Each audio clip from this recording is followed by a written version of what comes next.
ತೋಟದ ಕಡೆ ಹೊರಟಿರುವ ನಾರಿ, ನಿನಗಿಲ್ಲ ಮುಂದಿನ ದಾರಿ.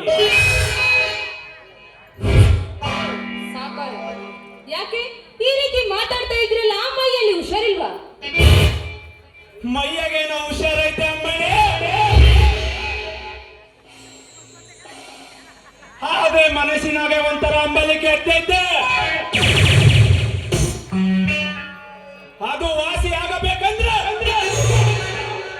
ಮದ್ದು ನಿನ್ನ ಹತ್ರ ಐತೆ, ಕೇಳಿದ್ರೆ ಕೊಡ್ತೀಯ ತಾನೆ? ಮನೆಯೊಳಗೆ ಮಲ್ಲಿಗೆ ಅಂತ ಸುಂದರನ ಇಟ್ಕೊಂಡು ಅವಳಿಗೆ ಕೇಳಿದ್ರೆ ಕೊಡೋದಿಲ್ಲ ಅಂತಾಳ? ಕೊಟ್ಟೆ ಕೊಡ್ತಾಳೆ ಅವಳಿಗೆ. ಆದ್ರೆ ಏನ್ ಮಾಡೋದು, ಮನೆಯಲ್ಲಿ ಮಲ್ಲಿಗೆ ಇದ್ದರು ನಿಮ್ಮಂತ ಕಂಡರ ಮನೆಯ ಸಂಪಿಗೆಗೆ ಆಸೆ ಪಡೋದು. ನಮ್ಮಂತ ಸಿರಿವಂತರ ಹುಟ್ಟು ಗುಣಕ್ಕೆ ಹತ್ತಿರ ಚಪಲ,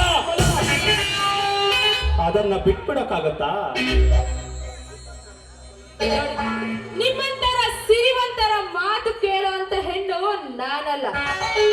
ಸುಮ್ಮನೆ ಬಂದ ದಾರಿಗೆ ಸುಂಕವಿಲ್ಲ ಅಂತ ಹೊರಟು ಹೋಗು.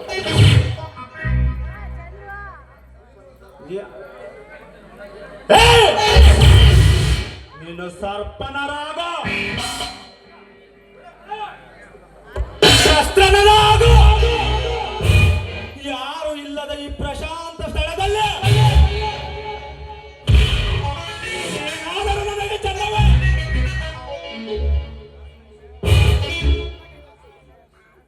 ಸುಮ್ಮನೆ ನನ್ನೊಂದಿಗೆ ಮಿಲನವಾಗಿ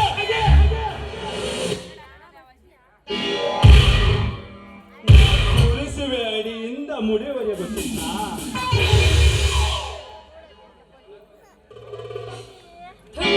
ಆ ನಿರ್ಧನ ಚಿನ್ನಕ್ಕಾಗಿ ಮೈ ಕೊಡುವ ಸೂಳೆ ಅಲ್ಲ ಕಣ ನಾನು.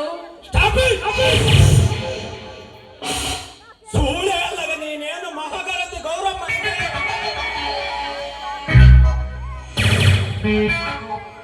ಮದುವೆಗೂ ಮುಂಚೆ ನನ್ನ ತಮ್ಮನೊಂದಿಗೆ ಹಣದಾಸೆಗೆ ಬೆರೆತ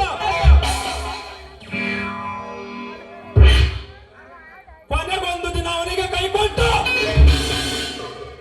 ಮತ್ತೊಬ್ಬನ ಮಂಚ ಹಂಚಿಕೊಂಡು ಬಂಡವಾಳ ಬಾಳುವ ನಿನಗೆ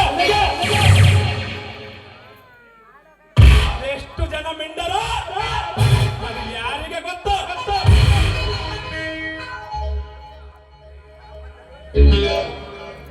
ಹೇ ಮುಚ್ಚ ಬಾಯಿ ಸಾಕು.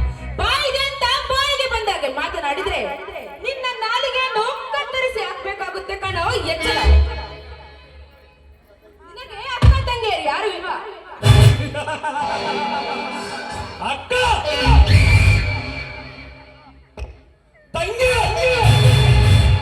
ಈ ಪದಗಳ ಅರ್ಥವೇ ನನಗೆ ಗೊತ್ತಿಲ್ಲ. ಹಾಗೆ ಇಂಥ ಸೆಂಟಿಮೆಂಟ್ ಎಲ್ಲ ನನಗೆ ಇಡಿಸಲ್ಲ. ನನಗೆ ಗೊತ್ತಿರುವುದು ಎರಡೇ ಎರಡು ಜಾತಿ. ಅದೇ ಒಂದು ಗಂಡು, ಇನ್ನೊಂದು ಹೆಣ್ಣು. ಮೈಯಲ್ಲಿ ಯೌವನಿರೋ ತನಕ ಕಂಡ ಹೆಣ್ಣುಗಳ ಜೊತೆ ಸ್ವರ್ಗ ಸುಖ ನನ್ನ ನೀತಿ.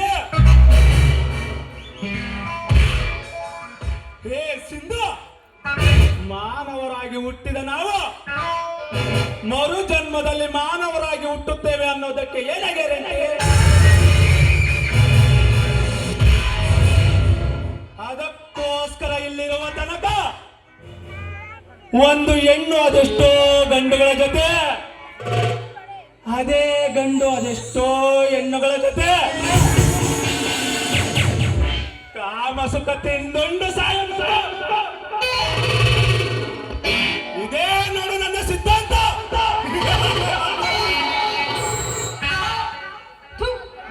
ಈಗಲಾದರೂ ತಿಳಿಯುತ್ತಲ್ಲ ನನ್ನ ಕ್ಯಾರೆಕ್ಟರ್.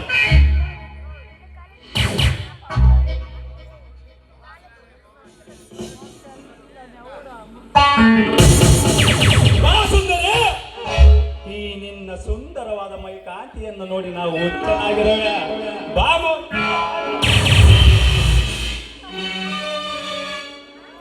ಥು, ನಾಯಿ ಕುಲದವನು. ನಿನ್ನಂತವನು ಈ ಭಾರತ ನಾಡಿನಲ್ಲಿ ಹುಟ್ಟುವ ಯೋಗ್ಯತೆ ಇಲ್ಲ ಕಣೋ. ನೀನು ಆ ಪಶ್ಚಿಮ ರಾಜ್ಯದಲ್ಲೇ ಹುಟ್ಟಬೇಕಿತ್ತು.